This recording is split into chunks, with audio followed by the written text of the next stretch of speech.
Hello, welcome to Lance TV. Like, click notification bell at subscribe for more helpful video. Tara at simulan na natin. Paano nga ba kumuha ng health certificate sa Go Manila? Watch this video for assistance.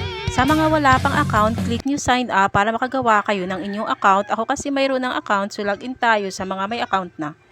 Ayan, mayroon na kasi ako. So, una nyong gagawin is click nyo e-government, then occupational permit, health certificate.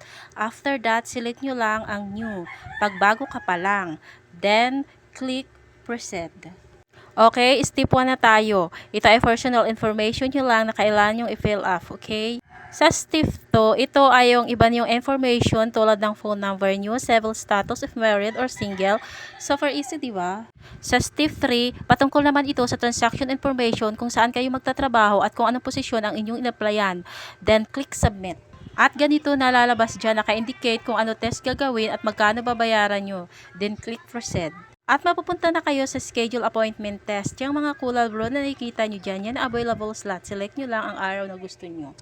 At kung sure naman na kayo sa araw na napili nyo, then click proceed. Naka-indicate dyan, dapat lahat ng info na nilagay nyo is tama. Kung tama naman lahat, submit nyo, then confirm at makikita nyo ang option kung saan kayo magbabayad. Okay, sana nakatulong ang video na ito. Pag may tanong, open ang comment section 24/7. Good luck!